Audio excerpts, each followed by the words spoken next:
Palavra da Verdade, com Hernandes Dias Lopes. Cumprimentamos as pessoas que estão conectadas conosco.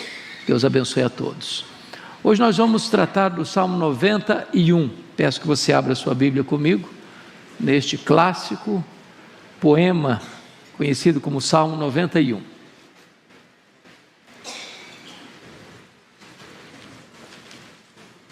Salmo 91.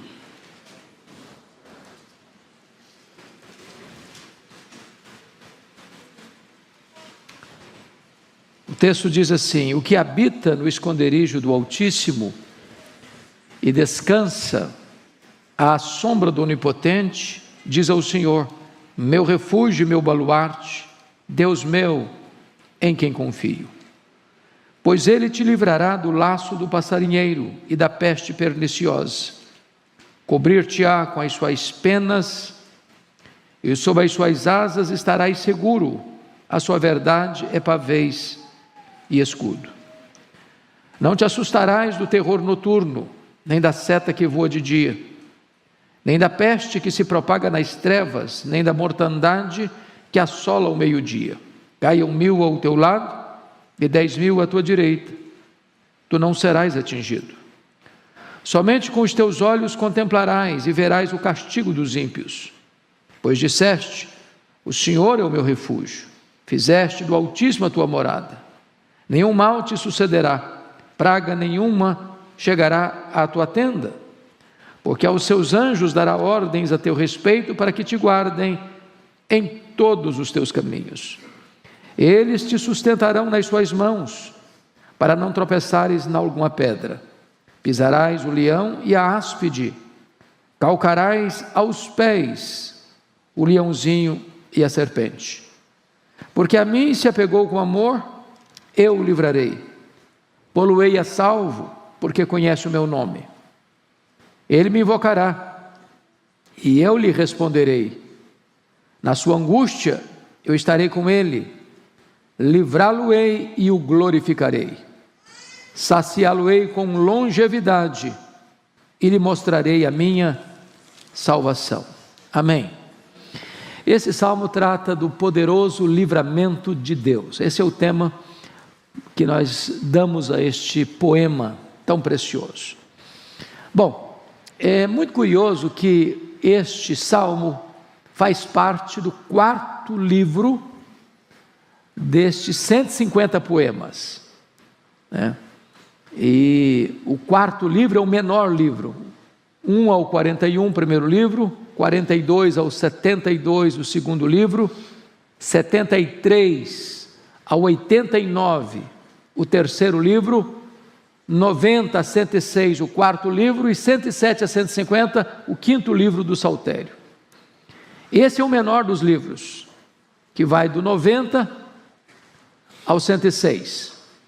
Se você observar, a maioria desses salmos não tem o autor indicado, não tem a data precisa, não tem sequer um título.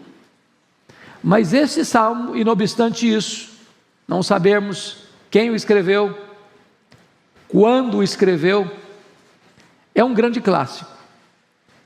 E é curioso que esse salmo é muito usado, infelizmente, como uma ferramenta mística na casa de muita gente, né? Abre a Bíblia no Salmo 91, bota num móvel na sala, como se isso fosse uma espécie de talismã, de uma ferradura espiritual, para espantar mal-olhado, para espantar demônio, para livrar a família dos males que rondam a família. Não é essa uma boa maneira de usar o Salmo. Nós não usamos a Bíblia de forma mística. Nós não usamos nenhuma porção da Bíblia no sentido de que ela misticamente vai nos proteger. O salmista foi claro no Salmo 119: guardo a tua palavra no meu coração para não pecar contra ti. Você guarda a melhor coisa, a palavra de Deus, no melhor lugar, no coração, com o maior propósito, para não pecar contra Deus. Então você podia encher sua casa de Bíblia aberta no Salmo 91, Se você não colocar essa palavra no seu coração, de nada vai adiantar. Ela não é um talismã, ela não é um emblema místico para proteger as pessoas. Eu estou convencido de que o Salmo 91 é uma espécie de versão neotestamentária de Romanos 1:31. Quem lembra Romanos 1:31? Se Deus é por nós, quem será contra nós? Eu acho que o Salmo 91 ressoa de forma eloquente esta mensagem de Paulo aos Romanos. Se Deus é por nós, quem será contra nós? Então, vamos examinar esse texto. Primeiro, Deus é a nossa morada segura, é o que está aí no verso 1 a 4. Então, vamos olhar os versos 1 e 2, como nós temos uma habitação plenamente segura em Deus. O que habita no esconderijo do Altíssimo e descansa à sombra do Onipotente. Vamos primeiramente entender isso aqui. Veja você que ele não diz que você é um morador temporário, ou um visitante, ou um turista. Você faz visitas rápidas e vai embora. O texto diz o que habita. O que é habitar? É morar. É algo permanente. Não é uma visita ocasional. Não é que você se lembra de Deus na crise, depois a crise passa, você se esquece de Deus de novo. Mas o texto está dizendo o que habita no esconderijo do Altíssimo. É algo permanente, que é para a vida toda. Deus não é apenas um hóspede que vem e vai. Deus é a nossa própria casa, é a nossa própria morada. Então preste atenção nisso, você mora numa casa, você mora num apartamento, você deu conforto à sua casa, você deu conforto ao seu apartamento, você trouxe segurança para a sua casa, você botou porta, você botou tranca, você botou alarme, você mora lá. Mas além de você morar na sua casa, no seu apartamento, mais do que tudo, você deve morar em Deus. Ele é a sua habitação. Ele é a sua casa onde você deve morar. É nele que você deve residir, é a ideia do texto. Agora, notem que quando você habita em Deus, faz de Deus a sua habitação, você pode descansar. Porque, por que você chega na sua casa e descansa? Você se acha o que aí? Seguro, protegido, guardado. Você sabe que ninguém vai incomodar você. Você botou uma tranca, você botou um alarme. Você tem um vigia lá na porta. Se você mora num prédio, tem uma portaria que blinda a entrada de estranhos. Então você descansa, você dorme. Você não fica inquieto, será que vai chegar alguém? Será que eu vou ser incomodado por um estranho? Não, você descansa. Quando você mora em Deus, você pode descansar à sombra do Onipotente. Isso é que traz descanso para o coração. Mas veja o verso 2, diz ao Senhor, meu refúgio, meu baluarte, Deus meu em quem confio. Esse salmo é conhecido como o salmo da guerra, da batalha, dos perigos, visíveis e invisíveis, humanos e demoníacos. Nós estamos aí rodeados de riscos. Não é só de bala perdida na rua não, não é só de assalto, não é só de arrombamento não, não é só de homens maus e violentos não. Nós estamos rodeados de perigos que nós não vemos, não enxergamos, mas são reais, são de fato perigos concretos. E não obstante, não vermos porque são espirituais. Mas o texto está mostrando para você, agora, num campo de guerra, num campo de batalha, existem lugares que o soldado, o guerreiro, o que está no meio de uma guerra acesa, encontra proteção. Na hora do aceso da batalha, para lá ele corre. É o refúgio dele, é o baluarte dele, é a fortaleza dele. E é isso que o texto está dizendo. Você passa por perigos? Você enfrenta ameaças? Tem hora que você se sente encurralado? Tem hora que você se sente acuado? Tem hora que você se sente entrincheirado e sitiado pelo inimigo? Para onde você corre? Para onde você foge? Onde você encontra abrigo e segurança? O Salmo está dizendo, é nessa hora que você recorre a Deus e diz, o Senhor é o meu refúgio, é o meu baluarte, o Deus meu em quem eu confio. Você não está confiando em você? Na sua saúde, na sua inteligência, na sua força, no seu dinheiro, nos seus dons, nos seus talentos, nem mesmo na sua espiritualidade. Você está confiando em Deus, Ele é o seu refúgio. Bom, essa é a primeira coisa que esse texto está nos ensinando aqui. Então, a pergunta que eu lhe faço, já fazendo a aplicação, é essa: você permanece em Deus ou você é um turista? Se hospeda num hotel para um final de semana e depois vai embora. Você se lembra de Deus só no final de semana, no começo da semana, ou Deus é o seu refúgio a semana toda, o mês todo, o ano todo, a vida toda? Essa é a pergunta. Segunda coisa, temos livramento das armadilhas escondidas do caminho. Olha o verso 3, a parte A. Pois Ele te livrará do laço do passarinheiro. Bom, a palavra laço já está por si explicada. É uma armadilha real, mas que você não percebe, você não vê. E há muitos laços, irmãos, que ou Deus nos livra ou nós caímos neles. São muito sutis. E aqui tem duas coisas aqui que ele muda para o campo da caça, né? Da caça. Quem já pegou passarinho em arapuca aqui? Na infância? Sobretudo quem morou na região rural. Você bota lá a isca, arma a arapuca e fica escondido olhando. E o pássaro olha aquela apetitosa refeição que é oferecida para ele, achando que ele encontrou o prazer do dia dele, o sustento da vida dele, que vai ser a segurança dele, e nem sabe que por trás tem uma armadilha, tem um laço, tem uma arapuca. Há muitas arapucas armadas contra nós, arapucas humanas e arapucas espirituais. Nós não temos todo o discernimento, nós não temos todo o conhecimento, nós não temos toda a percepção. Nós não enxergamos no escuro, nós não enxergamos na curva. Nós não temos capacidade de olhar todo esse cenário que nos rodeia para nos tentar e ficar atentos. Você sabe que nós lidamos com 3 inimigos: o mundo, a carne e o diabo. Está lá em Efésios capítulo 2, 1-3. E esses inimigos são perigosíssimos, porque um deles está dentro de nós, a carne. O outro está ao nosso redor, o sistema do mundo. E o outro está aí nas regiões celestiais, que você não sabe, você não vê, mas ele está articulando. É o diabo e as suas hostes, colocando no nosso caminho laços, armadilhas para nos apanhar.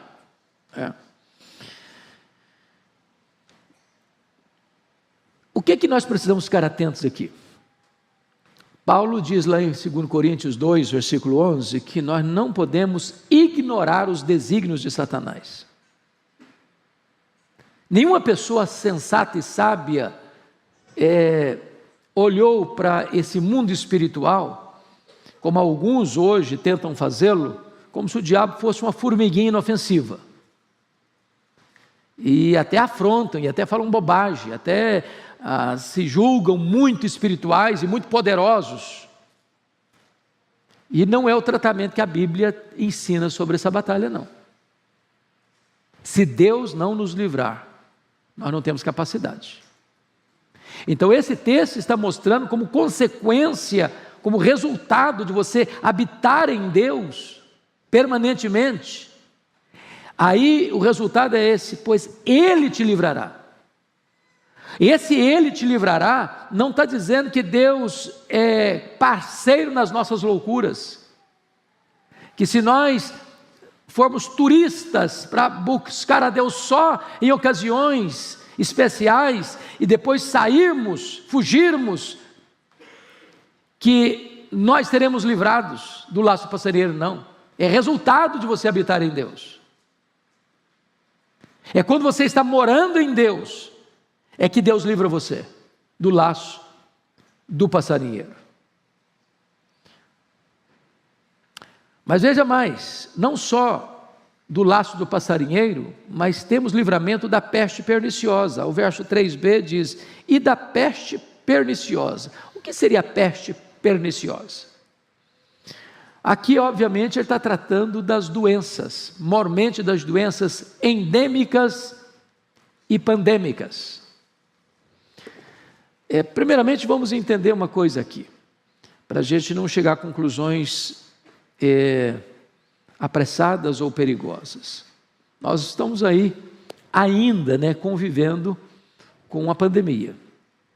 Nós tivemos problemas graves no passado, como a peste negra na Europa, que dizimou 1/3 da Europa. Nós tivemos no começo do século XX a chamada febre espanhola, que foi muito letal. E agora no século XXI, em março de 2020, a chegada de uma pandemia que tornou-se praticamente universal, por isso chamada de pandemia, não apenas de uma epidemia. Mais de 6 milhões de pessoas ceifadas, e nós de forma alguma estamos sugerindo que quem foi ceifado na pandemia era menos crente ou menos piedoso do que você e eu que estamos aqui.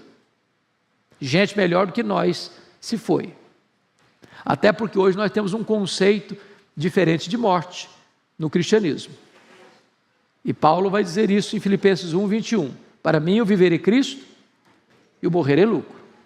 Morrer não é uma tragédia para um cristão. Paulo diz lá em Filipenses 1:23, morrer é partir para estar com Cristo, o que é incomparavelmente melhor. Ou, segundo Coríntios 5:8, morrer é deixar o corpo e habitar com o Senhor. Ou Apocalipse 14:13, bem-aventurados são aqueles que desde agora morrem no Senhor, para que descansem das suas fadigas e as suas obras nos acompanhem. Porém, nós cremos também, e é verdade também, que quem nos livra da peste perniciosa, das doenças perigosas, é Deus. Você crê nisso? Meus irmãos, nós somos vulneráveis demais. Você está andando por aí, tem vírus aí que você não enxerga, tem bactéria que você não vê. De quantos livramentos você já teve na sua vida, nessa área? Você tem ideia? Você tem noção? O apartamento mais alto e mais seguro não livra uma pessoa de ser infectada por um vírus, por uma bactéria. Você pode usar a maior proteção de luvas, de máscara, de roupas especiais, que não blinda totalmente você. Então, também isso é verdade, que quem nos livra, quem nos dá saúde, quem nos dá proteção das enfermidades é Deus. E mais, mesmo depois que a enfermidade vem, quem nos cura também é Deus. E Deus cura como? Pelos meios, sem os meios e apesar dos meios. O médico e a medicina são os instrumentos, mas em última instância quem cura é Deus. É por isso que toda cura é divina. Deus usa o médico, Deus usa o remédio, mas o que está escrito na Escritura? É Ele quem perdoa todas as nossas iniquidades e quem sara todas as nossas enfermidades. Então, esta é outra verdade que o texto está nos mostrando, o livramento de Deus da peste perniciosa. Mas temos outra coisa aqui, nós temos também uma proteção amorosa e eficaz. Você pode ler o 4 comigo? Vamos juntos? Cobrir-te-á com as suas penas, sob as suas asas estarás seguro, a sua verdade é pavês e escudo. Bom, agora ele sai do campo da caça, lá no mato, onde você está pegando passarinho, para o campo doméstico, da galinha. Eu acho que quem já viveu no interior já viu essa cena, e se você nunca viu presencialmente essa cena, já viu fotografias eloquentes dessa cena. Forma-se uma chuva, a água cai, as enxurradas vêm, e a galinha com seus montes de filhotes, quando vê o perigo, ela para, chama toda a filhotada para debaixo das asas e sofre o revés da chuva para proteger os filhotes. Que figura bonita, que figura eloquente do amor de Deus, da proteção de Deus, do cuidado de Deus. Então eu queria que você lesse comigo 2 salmos, 2 versículos, para ilustrar a riqueza e a beleza desse texto. Primeiro, o Salmo 36, versículo 7. Olha aí que preciosidade de verdade que está aí. 36, 7. Vamos juntos? Vamos lá? Como é preciosa, ó Deus, a tua benignidade. Por isso, os filhos dos homens se acolhem à sombra das tuas asas. Por que você corre para debaixo das asas de Deus? Porque Ele é benigno. Se você correr para lá, Ele não vai escorraçar você. Ele não vai pisar em você. Ele não vai esmagar você. Ele não vai condenar você. Jesus diz: todo aquele que vem a mim, eu não lançarei fora. Está na hora da angústia, da dor, da tempestade, dos riscos, dos perigos. Corre para Ele. Se agasalhe debaixo das asas dEle e você encontrará proteção. Mas olha comigo ainda o Salmo 57, verso 1. Olha que precioso isso aqui. Agora é um pedido, é uma súplica, é uma oração. Leia comigo o verso 1, 57, versículo 1. Vamos juntos? Tem misericórdia de mim, ó Deus, tem misericórdia, pois em Ti a minha alma se refugia. À sombra das Suas asas me abrigo, até que passem as calamidades. O que ele está admitindo? Que tem calamidade, tem dia de tempestade, tem dia de prova. O crente não é blindado, ele não vive numa estufa, ele não vive num xingrilá da vida, num jardim grinaldado de flores. Ele vive num campo de batalha, de enfrentamento de perigos. Mas quando esse perigo chega, para onde você foge? Para onde você corre? Aonde você encontra abrigo? Debaixo das asas de Deus. E você vai ficar aí até que passem as calamidades. Deus é o nosso amoroso protetor. E a verdade de Deus, a sua verdade é pavês e escudo. O que ele está querendo dizer para nós é que a verdade de Deus nos protege. Irmãos, é tão precioso isso. E quem foge da verdade de Deus, quem foge debaixo das asas de Deus, vai sofrer o revés. Vai sofrer o revés. Eu gosto muito da ilustração da águia. Os estudiosos que examinaram um pouco mais detidamente a águia, diz que quando a águia está voando e ela detecta a chegada de uma tempestade, ela, diferentemente do iambu, já ouviu falar no iambu? Iambu é uma ave, é muito comum aqui no Brasil, pequenininha, do tamanho de uma pomba, e o iambu só voa abaixo, só debaixo da tempestade, levando os reveses da tempestade. Mas quando a águia avista a tempestade, ela agiganta os seus esforços, voa para cima das nuvens tempestuosas, onde tudo está calmo e sereno. Mudando a figura, quando a tempestade chega, já que você não voa como a águia, mas você é como um pintinho, vulnerável, frágil, que não se protege a si mesmo, não tem poder de cuidar de você mesmo. Mas quando chega a tempestade, você corre para o seu refúgio, e esse refúgio é debaixo das asas do Onipotente. Aí você encontra descanso e proteção. Mas notem mais. Esse texto, em segundo lugar, vai tratar para nós que Deus é o nosso protetor incomparável. Primeiro, Ele é a nossa morada segura. Agora Ele é o nosso protetor incomparável. E eu destaco algumas coisas aqui. Primeiro, Temos livramento dos terrores que assaltam a nossa alma. Versículo 5. Não te assustarás do terror noturno, nem da seta que voa de dia. Bom, agora ele sai do campo doméstico, né? Já lidou lá com a caça, campo doméstico, agora ele entra num campo de guerra. Campo de guerra. E esse Deus é o Deus que traz livramento. E eu chamo a sua atenção para o fato do assustar do terror noturno. A seta que voa de dia. Uma pessoa assustada é uma pessoa com medo. E o medo, meus irmãos, não é um sentimento. O medo é um espírito que oprime. Quando Paulo vai escrever a sua segunda carta a Timóteo, no capítulo 1, versículo 7, ele vai dizer: Deus não nos deu espírito de medo, mas de poder e de moderação. O apóstolo João vai dizer que o amor lança fora todo medo. Então, por que que eu tenho medo? Por que que você tem medo? Porque nós somos vulneráveis. Tudo aquilo que foge ao nosso controle traz medo. É óbvio. Você não tem controle, você tem medo. Nós não temos controle sobre muita coisa. Lembra lá do Salmo 23, versículo 4: ainda que eu ande pelo vale da sombra da morte, não temerei mal nenhum. Não é porque ele é bom, porque ele é forte, porque conhece tudo, sabe tudo, pode tudo. Não temerei mal nenhum, porque tu estás comigo. Então o segredo de vencer o medo, e tem muitos medos, né? Tem até fobias, né? Tem gente que tem medo de altura, e eu, por exemplo, tenho.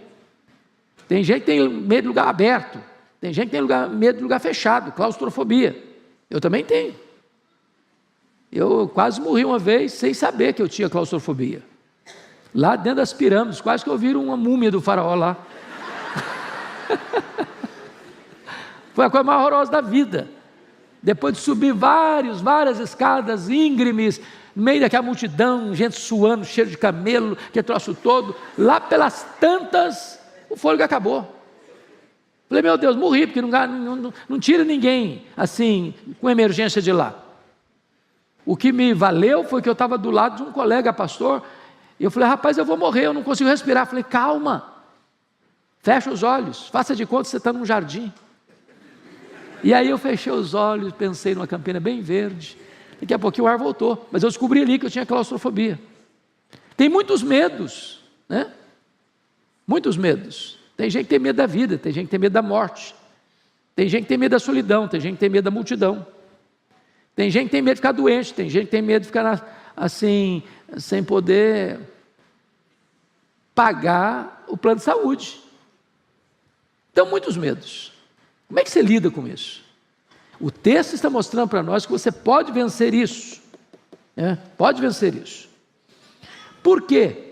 Porque ainda que no texto aqui a seta esteja voando de dia, e a ideia aqui é dos flecheiros da guerra, ainda que o terror noturno chega à noite, você está com medo do que vai acontecer, você não vê o inimigo, as guerras daquela época eram de enfrentamentos. Você pode crer no que está escrito em Isaías 54:17. A arma forjada contra você não vai prosperar.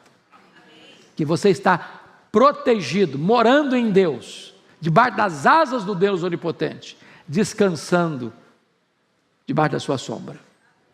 Bom, mas veja em segundo lugar, nesse ponto de proteção, temos livramento de perigos visíveis e invisíveis, no verso 6, olha aí. Nem da peste que se propaga nas trevas, nem da mortandade que assola o meio-dia. Ele está falando aí também do ambiente de guerra. Qual era um subproduto da guerra? Pessoas feridas, pessoas infectadas, pessoas adoecidas, nem sempre tinha como tratar, né? Hoje tem tantos filmes de guerra, e eu perdi um pouco o gosto, porque eles botam uma dose de violência maior do que a realidade. Então, parece que fica uma coisa muito irreal, né? Mas quantas vezes você já viu um cenário de guerra, uma pessoa ferida, no meio da sujeira, o remédio ali não tem tanto efeito, não dá para tirar a pessoa dali rapidamente, para uma cirurgia, para um tratamento, e as pessoas viviam esse drama naquele tempo, e ele está mostrando para nós só um detalhe aqui: a peste são as doenças, são as pestilências, e a mortandade falando das guerras, da perseguição. Versículo 6, nem da peste que se propaga nas trevas, nem da mortandade que assola o meio dia. Você não está o quê? Assustado com isso. Agora vamos parar um pouquinho aqui.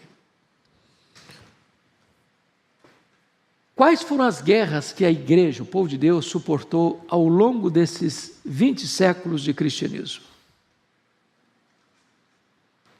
Às vezes, irmão, a gente não tem noção disso.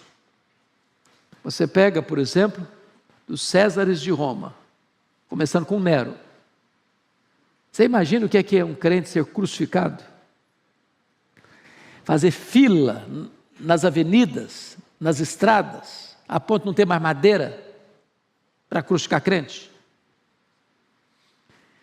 Você já imaginou o que foi que aconteceu no ano 70 com Vespasiano, onde ele inaugura o Coliseu, e numa festa macabra, 100 dias, jogando os crentes nas arenas, para os cães morderem, para os touros pisarem, para os leões devorarem? Você já imaginou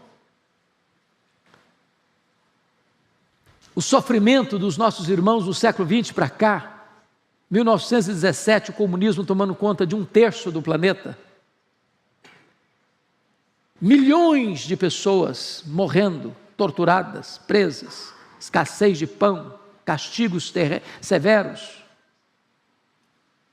Vocês sabem disso, o século XX matou mais cristãos do que todo o restante da história junta.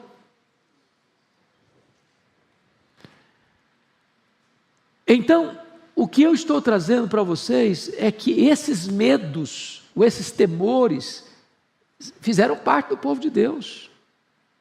Quantos morreram na Inquisição? Quantos morreram nas guerras étnicas, tribais, religiosas? Acho que vocês têm ciência, por exemplo, do que aconteceu na noite 24 de agosto de 1572 na França, a chamada Noite de São Bartolomeu, onde 70 mil crentes foram mortos uma única noite, traiçoeiramente. Então, quando esse texto mostra para nós que você pode ser liberto, ou se não liberto do fato, mas liberto do medo, porque às vezes Deus nos permite passar, mas tira o medo. É uma coisa incompreensível para nós, como é que um cristão era jogado nas arenas, como a Perpétua, por exemplo, era uma mulher da nobreza, e ela tinha 7 filhos, e os seus algozes mataram cada filho dela, na presença dela, de maneira diferente cada um, para torturá-la, emocionalmente, espiritualmente, e ela encorajando os seus filhos a não recuarem, a não se intimidarem. E quando só ela sobrou, ela começou a ser castigada. Ela disse para o seu algoz: viva eu te vencerei, morta vencer-te-ei ainda mais. Vocês acham que essa mulher era mais corajosa do que você? Era mais crente que você? Não. Se Deus um dia permitir que a nossa geração experimente situações tão amargas quanto, Ele há de nos capacitar. Não é porque nós somos fortes, é a graça que sustenta. É a graça que sustenta. Você imagina um Pedro, lá em Atos 12, preso por ordem de Herodes Agripa I, depois de ter matado Tiago, prendeu para matar depois da festa, última noite. Eu acho isso incrível. Pedro está no corredor da morte. Ele sabe que ele vai morrer na hora que amanhecer o dia. O que ele está fazendo? Desesperado? Chorando? Se esperneando? Não, ele está dormindo. Cheio de algemas nos pés, nas mãos, está dormindo. Serenidade. O nosso Deus é o autor da paz, e Ele que nos dá a paz que excede todo o entendimento, seja qual for a situação. Mas, notem vocês, que o livramento também é um livramento singular, 7 e 8. Leia comigo 7 e 8, vamos juntos? Caiam 1000 ao teu lado, 10.000 à tua direita, tu não serás atingido. Somente com os teus olhos contemplarás e verás o castigo dos ímpios. O que esse texto quer dizer, irmãos, não é que o crente é invulnerável. Nós não podemos defender essa tese jamais. Então, se eu sou crente, eu posso estar no meio de tantas flechas cruzando para lá e para cá que nenhum vai pegar em mim. Se eu sou crente, eu posso sair por aí que vírus não vai entrar em mim, Covid então jamais. Se eu sou crente, eu não vou bater carro. Se eu sou crente, eu nunca vou ter uma doença. Não é isso que o texto está prometendo. Homens de Deus adoeceram, homens de Deus sofreram, homens de Deus foram presos, homens de Deus foram torturados, homens de Deus foram martirizados, mulheres de Deus foram presas, mulheres de Deus foram torturadas, mulheres de Deus selaram a sua fé com o seu sangue. Porém, o que nós precisamos entender é uma coisa aqui no texto: ninguém, nem o diabo, nem ser humano qualquer, pode atingir você, se Deus não o permitir. É a história lá do Jó. Satanás levantou uma tese de que Jó adorava a Deus por interesse, e Deus permitiu que Jó fosse um exemplo para o mundo, que é possível alguém amar a Deus mais do que dinheiro, mais do que família, mais do que a si mesmo. E Satanás só pôde ir até onde Deus o permitiu ir, e nem 1 centímetro a mais. Isso é verdade na sua vida. Isso é verdade na sua vida. Sua vida está nas mãos de Deus, e ninguém pode tocar em você se Deus não permitir. E se alguém tocar em você, Deus transforma a tragédia em triunfo. Deus transforma a aparente derrota em retumbante vitória, porque o propósito dele sempre traz glória para o seu nome e bem para o seu povo, ainda que a providência seja carrancuda. Mas em quarto lugar, nós temos nossa casa protegida de toda praga. Olha comigo o verso 9 e 10. Vamos juntos? Pois disseste: o Senhor é o meu refúgio, fizeste do Altíssimo a tua morada, nenhum mal te sucederá, praga nenhuma chegará à tua tenda. Veja você que ele retorna ao tema de Deus como morada. E aí, vejam vocês ainda, que o próprio Deus está dando um testemunho do salmista. Pois disseste: o Senhor é o meu refúgio, fizeste do Altíssimo a tua morada. Então, mais uma vez, a ideia não é um turista, não é alguém que vem passar um final de semana e vai embora depois. Se você fizer de Deus a sua morada, a promessa está aí no verso 10: nenhum mal te sucederá, praga nenhuma chegará à tua tenda. Mas aí vamos entender melhor, porque o livramento de Deus, irmãos, pode ser livrar você do perigo. Segundo, pode ser livrar você no perigo, e pode ser livrar você através do perigo. Então vamos ver as 3 circunstâncias. Deus pode livrar você de enfrentar um problema, Deus pode livrar você no meio do problema, e Deus pode livrar você através do problema. Então vamos lá, para entender isso. Deus nos livra dos perigos, é isso que está escrito aqui no versículo 10: nenhum mal te sucederá, praga nenhuma chegará à tua tenda. Então, vamos pegar um pouquinho só nesse praga nenhuma chegará à tua tenda. Crente não precisa ficar com medo, irmãos, de olho gordo, de feitiço, de macumbaria, de galinha preta na encruzilhada, de garrafa de cachaça na estrada. Que tem crente muito místico, tem crente que fica com medo desse negócio. Meu irmão, se você está nas mãos de Jesus, se você está coberto pelo sangue do Cordeiro, essa mortandade não chega em você não. Ninguém lança maldição na sua vida e pega não, se você está morando em Deus. Não é que o mal não exista, é que existe um poder maior em você do que o poder do mal que quer atingir você. Então, essa é a primeira verdade. Deus livra você do problema, porque você está morando dentro dele. Mas em segundo lugar, Deus livra às vezes nos perigos, dentro dos perigos. Por exemplo, Deus não impediu que os amigos de Daniel fossem jogados na fornalha, mas Deus os livrou na fornalha. Deus não impediu que Daniel fosse jogado na cova dos leões, mas Deus livrou lá dentro da cova dos leões. Mas vamos ler um texto para amparar isso. Jó 5, só um pouquinho aí, um livro anterior aos Salmos. Jó capítulo 5, versos 19 e 20. Olha aí. Diz ele, de 6 angústias, a voz dele faz, de 6 angústias te livrará, e na 7ª o mal te não tocará. Na fome te livrará da morte, na guerra do poder da espada. Então, veja você, ele está enfrentando angústia, 6 situações de angústia, na 7ª Deus livra. Você está enfrentando uma situação de escassez, passando fome, mas Deus te livra da morte, pela fome. Você está enfrentando guerra, mas Deus livra você do poder da espada, ou seja, você está no meio do problema, no miolo da crise, no epicentro da tempestade. Deus não livrou a tempestade, mas Deus livrou você dentro da tempestade.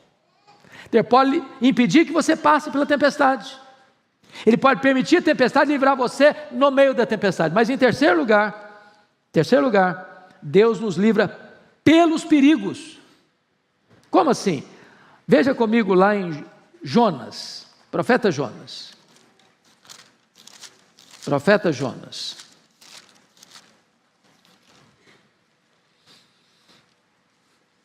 Esses dias eu vi uma brincadeirinha que o crente, quando não tem aquele índice na Bíblia, fala profeta Jonas e fica desesperado, porque Jonas é pequeno e costuma se esconder no meio dos outros livros. Então Jonas, veja aí versículo de número 17, Jonas 1,17. Deparou o Senhor um peixe para que tragasse a Jonas, e esteve Jonas 3 dias e 3 noites no ventre do peixe. Eu fico imaginando o Jonas ser lançado no mar. Bom, eu sei nadar, eu me viro, eu podia pensar. Aí de repente, um grande peixe deu uma engolida nele. Falei, bom, agora acabou. Foi o primeiro cara a andar de submarino na história. Só que aquele grande peixe, que parecia ser o seu problema, porque tem esperança para um cara no ventre de um grande peixe? Primeiro que o perfume lá não era francês, né? Segundo que o desconforto, eu nem imagino quão grande devia ser. Mas aquele grande peixe não foi enviado para matar Jonas, para destruir Jonas, para acabar com ele, porque olha aí o que está escrito no capítulo 2, versículo 10 de Jonas. Falou, pois, o Senhor ao peixe, e este vomitou Jonas na terra. Então, o peixe que parecia ser o problema, na verdade, era o livramento. Tem hora que Deus permite uma providência carrancuda, e vocês, meu Deus, acabou agora. Deus, não, filho, essa providência carrancuda eu estou mandando é exatamente para livrar você, para salvar você. Como assim? É que crente desviado, irmãos, é endereço certo de tempestade. Agora, quando Deus manda a tempestade atrás do crente desviado, não é para destruí-lo, é para botá-lo de volta no caminho. Qual era o caminho de Deus para Jonas? Vai a Nínive, meu filho, é lá que eu quero você. E aí ele pensou, não, para Nínive eu não vou. Deus quer, mas eu não faço. Deus manda, mas não obedeço. A minha vontade vai prevalecer. Eu vou pegar um navio e vou para Tarsis. Sabe onde fica Tarsis naquela época?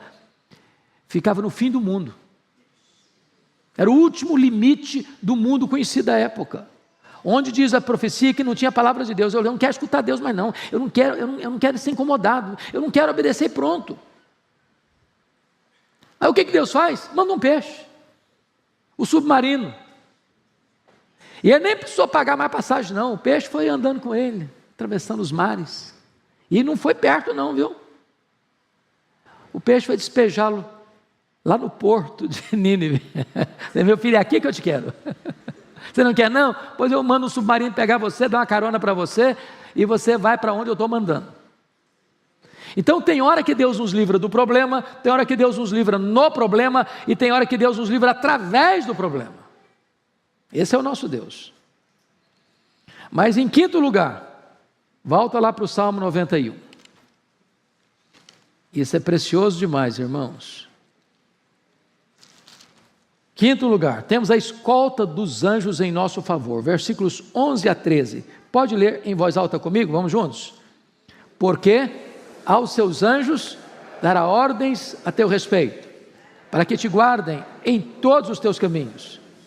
Eles te sustentarão nas suas mãos, para não tropeçares em alguma pedra.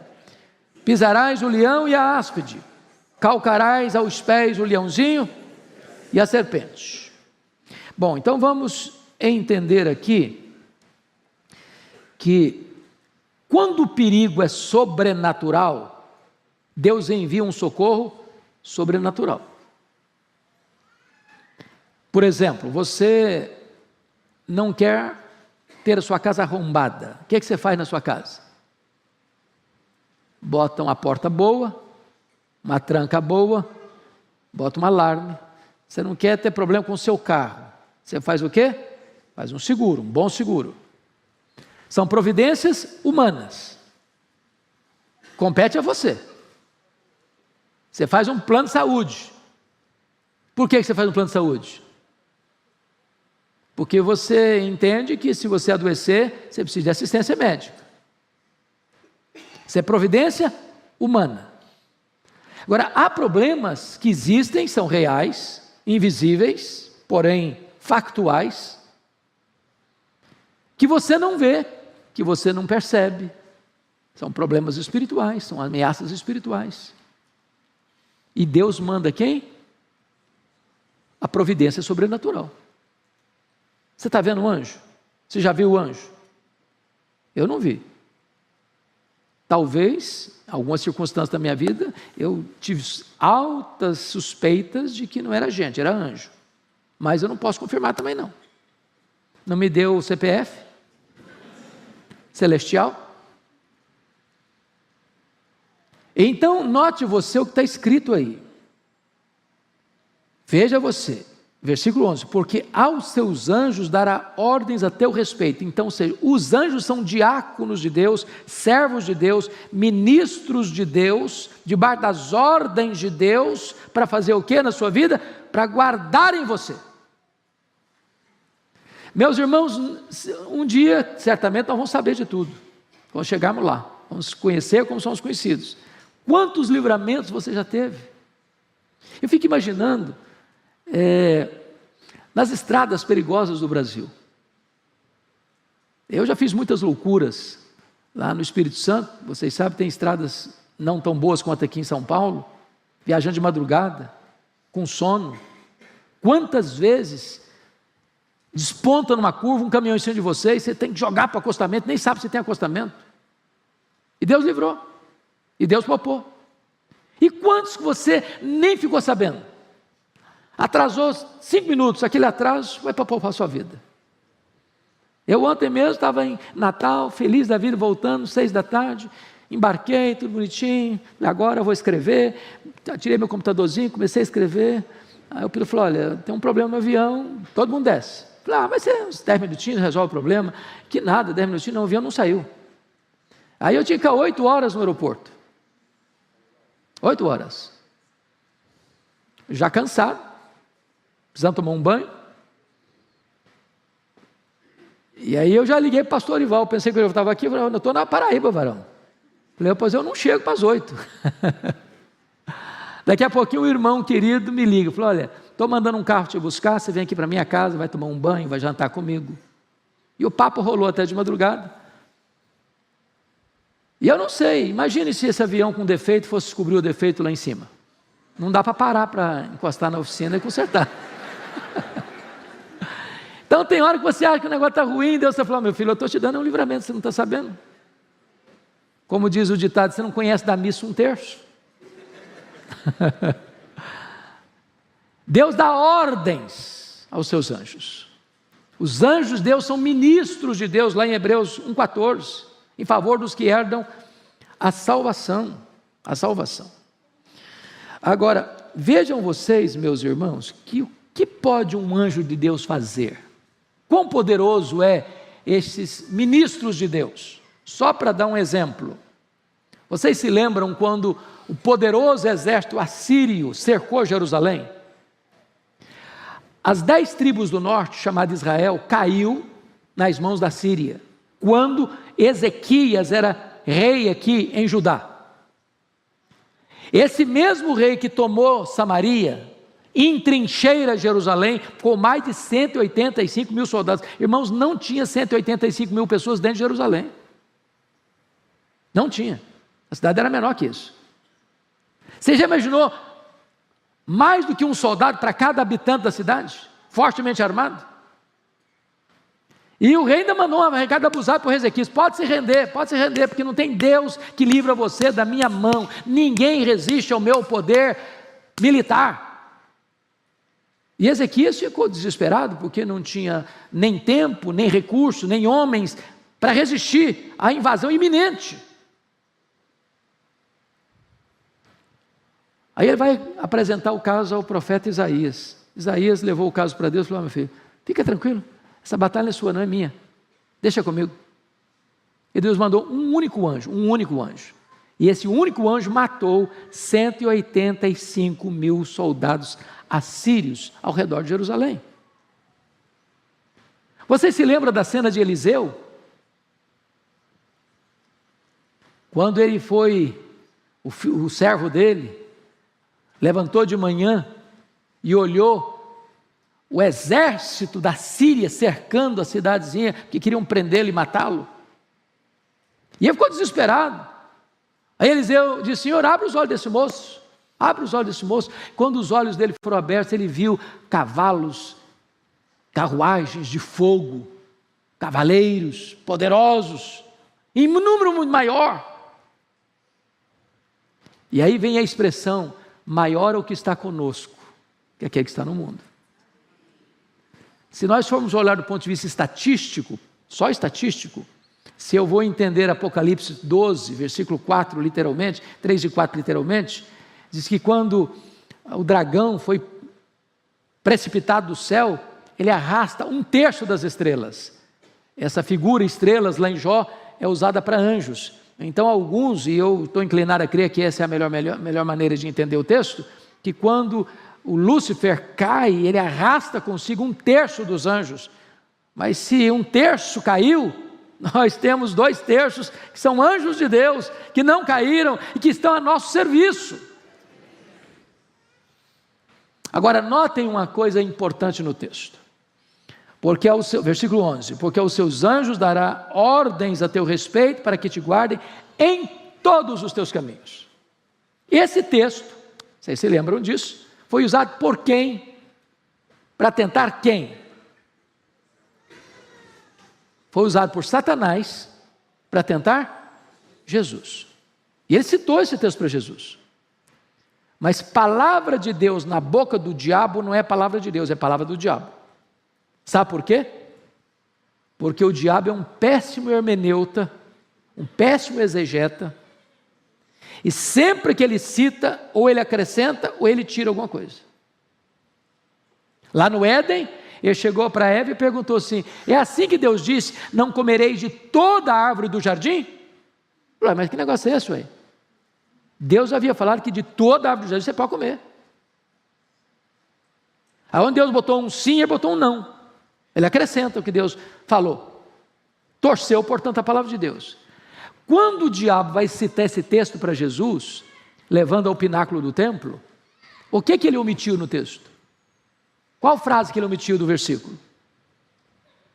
Ele omitiu exatamente essa frase aqui, ó, para que te guardem em todos os teus caminhos. Em todos os teus caminhos, ele não citou. Ele não citou. Por que não citou? Quando é que Deus promete guardar você? É quando você está fazendo loucura? É quando você está na rota da desobediência? Deus promete guardar você quando você está andando em todos os caminhos dele. A proteção está na obediência e não na desobediência. Então preste atenção nisso. Não queira fazer de Deus parceiro das suas loucuras. Porque a promessa, ela só é eficaz, efetiva, na medida em que você está andando com Deus, nos caminhos de Deus. Pois bem, vamos dar uma olhadinha agora ainda. O texto termina dizendo que pisará, versículo 13, pisarás o leão e a áspide, calcarás aos pés o leãozinho e a serpente, ambas as figuras, o leão e a serpente são símbolos de quem na Bíblia? Satanás. E a Bíblia diz lá em Romanos que Deus calcará o diabo em breve debaixo dos pés da igreja. Porque Jesus é o cabeça, a igreja é o corpo. E diz a Bíblia que quando Jesus voltar, Ele vai colocar todos os inimigos debaixo dos seus pés. E essa vitória é de Cristo e da sua igreja. Então, os inimigos não podem mais prevalecer sobre a igreja. Então, vamos ao último ponto. Deus, o nosso abençoador amado. Eu chamo a sua atenção dos versos, então, 14 a 16, para uma mudança radical no texto. Agora não é o salmista que está falando de Deus. Agora é Deus que está falando do salmista. Dos versos 1 a 13, o salmista está olhando para Deus e descrevendo quem é Deus para ele. Dos versos 14 a 16, Deus está olhando para o salmista e fazendo comentários acerca dele e fazendo promessas a ele. Então vamos ver quais são essas promessas. Primeiro, livramento, versículo 14, porque a mim se apegou com amor, eu o livrarei, pô-lo-ei a salvo, porque conhece o meu nome. Então tem duas coisas aí, se apegar com amor e conhecer o nome de Deus. Preste atenção que uma coisa é consequência da outra. Você só pode amar a Deus se você conhece a Deus. Deixa eu ilustrar isso com uma frase que me marcou no meu ministério, marcou o meu ministério. Eu estava pregando em Belo Horizonte certa feita, numa igreja presbiteriana, e aí uma moça se aproxima de mim e diz: pastor, eu estou deixando a igreja presbiteriana. Eu falei: mesmo, minha filha, você está deixando? O que aconteceu? Surgiu algum problema, brigou com alguém, foi maltratada na igreja? Não, nada disso aconteceu, mas eu queria uma igreja que me empolgasse. Eu queria uma igreja que tivesse história para eu me orgulhar dela. Eu falei: mas você conhece a história da igreja? Eu não conheço não. Eu falei: mas como assim? E eu estava com tempo, falei: então senta aqui que eu vou te contar. E gastei 2 horas com ela. E comecei lá do Velho Testamento, Novo Testamento, dos pais da igreja, dos pré-reformadores, dos reformadores, dos pós-reformadores, dos puritanos, dos avivalistas, até chegar hoje. 2 horas. E quando eu terminei de falar para essa menina, as lágrimas estavam rolando no seu rosto. E ela me disse uma frase que eu nunca mais esqueci. Ela disse assim: pastor Hernandes, ninguém pode amar aquilo que não conhece. Você não vai amar a Deus se você não conhece a Deus. Você não ama estranho. Você só ama as pessoas com quem você se relaciona. Então, quando você conhece a Deus e você ama Deus, Deus está prometendo pôr você a salvo de tantas enrascadas, de tantos perigos, de tantas ameaças, de tantas armadilhas. Segundo, o que Deus promete? Resposta às suas orações. Olha o versículo 15, a parte A. Ele me invocará e eu lhe responderei. Que coisa maravilhosa, irmãos, é saber que Deus responde a oração. Oração não é para gente forte, é para gente fraca. E vamos corrigir algo, teologicamente falando. Tem muita gente dizendo que a oração é poderosa. Isso não é verdade. A oração não é poderosa. Poderoso é o Deus que responde a oração. O poder não está em você que ora. O poder está no Deus que recebe a oração. Está escrito aí: Ele me invocará e eu lhe responderei. Isso é promessa de Deus. Então invoca a Deus. Fala com Deus, apresenta a Deus a sua causa. Talvez você veja aqui hoje com uma batalha imensa na sua vida, na sua família, no seu casamento, na sua vida física, na sua saúde, na sua vida financeira. Não sei qual é a luta que você atravessa. Apresenta essa causa para Deus. E tem uma promessa: Deus vai responder a você. Terceiro, consolo na angústia. Versículo 15, parte B. Na sua angústia, eu estarei com ele. Isso é muito importante entender. Deus não está prometendo para você que você não terá angústia. Aliás, não dá para passar pela vida, né? Você conhece alguém que passou pela vida todinha, da infância à velhice, e não conheceu angústia? Não sabe o que é isso? Eu nunca passei esse negócio não. Nem sei o que é isso na verdade. Você conhece essa pessoa? Tem endereço dela? Dá para dar o CPF dela? Tem jeito não. Aqui passa angústia. Porque às vezes quando a gente está passando por angústia, a gente pensa que nós somos a maior vítima do universo, só com a gente que acontece, e a nossa luta é a maior do universo. Não, você precisa saber que, como diz a Escritura, tem muita gente dos nossos irmãos que estão passando a mesma angústia que você está passando. Está lá em 2 Coríntios capítulo 1, versículo 3 e 4.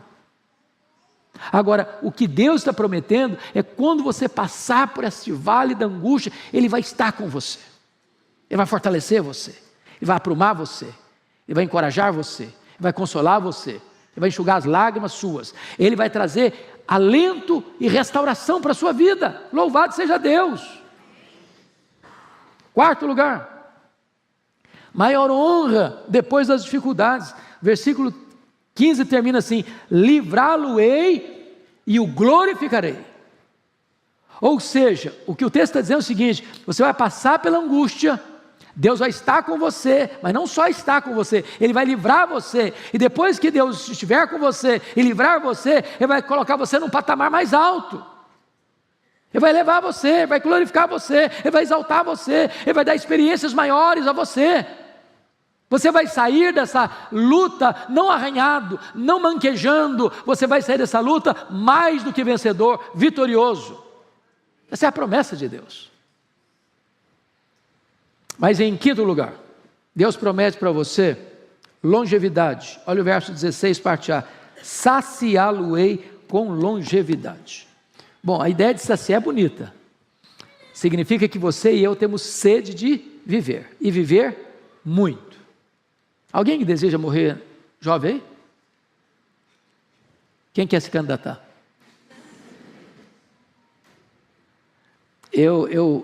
Ontem eu terminei o comentário de Eclesiastes. E se Deus quiser eu quero expor aqui alguns desses textos. Mas o último capítulo de Eclesiastes é certamente a peça literária mais importante da literatura mundial sobre velhice. Velhice. E ele diz que velhice é uma tempestade, igualzinho uma tempestade. Forma a tempestade, o aguaceiro, e daqui a pouquinho outras nuvens se formam e vem outra tempestade. Daqui a pouquinho você nem levantou direito a cabeça, outra tempestade. Então, velhice é um enfrentamento de tempestades. Mas ele diz que velhice é como a casa que está ruindo. Então, a gente às vezes quer tapar o sol com a peneira e dizer que é a melhor idade. Como diz a brincadeira, me engana que eu gosto. Não, a Bíblia não trata com melhor idade não. Agora, o que é maravilhoso é que na teologia do Novo Testamento, Paulo diz: se a nossa casa terrestre se desfizer, que a casa está ruindo mesmo, nós temos uma mansão, feita não por mãos, eterna nos céus. E por muitos anos eu achava que a mansão era a casa que a gente ia morar lá no céu, assim, com mármore celestial, com as torneiras de ouro, com aquele negócio assim, o jardim suspenso da Babilônia, no varanda. Nada disso. O texto está falando do seu corpo, corpo da ressurreição, corpo de glória. Então nós encaramos a velhice, não porque é a fase linda, maravilhosa da vida, né? Eu brinquei domingo passado aqui, na aula que eu dei, no domingo anterior, que eu gostava muito do Evandro Luiz da Silva, com seu espírito assim, jocoso, de falar as coisas, como o pastor Arival tem esse dom também. Então, as coisas mais pesadas ficam leves. E eu vou repetir porque tem gente nova aqui. Ele disse que a vida humana se resume em 4 animais. 4 animais. Ele diz, quando você é jovem, você é o gavião. Você come qualquer coisa, você compra lá, compra cá, briga com qualquer um, você briga com a sua sombra, tudo está bom, você enfrenta qualquer problema. Nada faz mal para você. Aí depois você passa para a fase da águia. Aí você já faz voos solitários, você já não come qualquer coisa mais, você não vai em qualquer lugar mais, você já é mais seletivo. Aí depois você passa para a fase do condor. Condor aqui, condor ali, condor acolá, é aquela confusão. Aí depois você passa para a fase do javali. Javali para isso, javali para aquilo, javali para aquilo outro. E a vida é assim, né? Ou é uma tempestade ou é uma casa ruindo. Porém, todos nós temos sede de quê, gente? De longevidade. E a tese de Eclesiastes, e parece que é o pedido aqui, é que embora a ciência nos tenha nos levado a uma vida mais longa, nossa expectativa de vida está crescendo, a pergunta é, mas está melhorando a qualidade da vida? Que não basta viver muito, é preciso viver bem. E o texto está dizendo que Deus sacia você com a vida longa. Deus atende essa sede que você tem de viver. E é bom viver bem. Eu gosto, o último livro que o Dr. Billy Graham escreveu, De Volta para Casa, para mim vale o livro na primeira frase do livro. Ele diz assim, a velhice não é para os fracos. A velhice não é para os fracos. Um dia, o pastor foi visitar uma ovelha dele, que estava no leito de morte, e perguntou para a ovelha assim, e aí, meu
irmão, está tudo bem?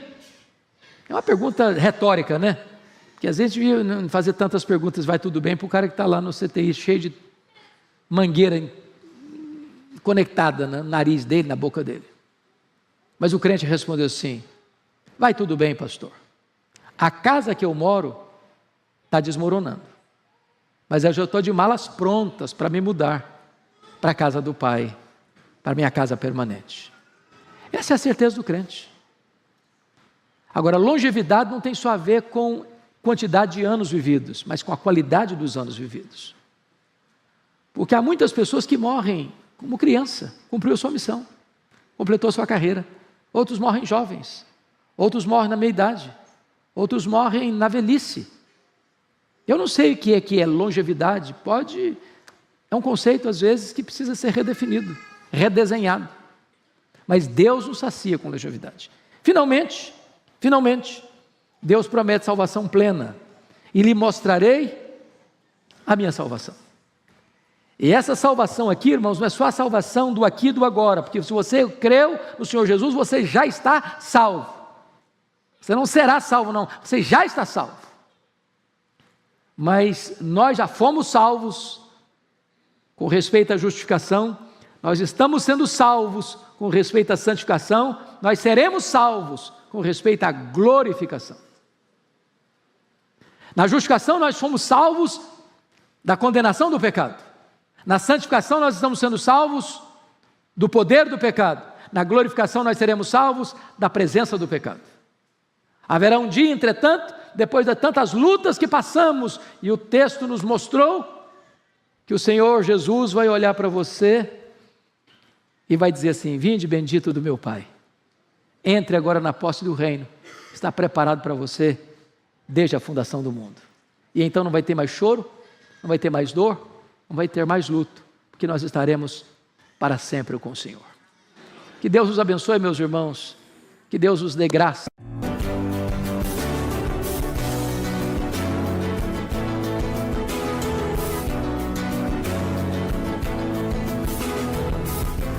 Palavra da Verdade, com Hernandes Dias Lopes.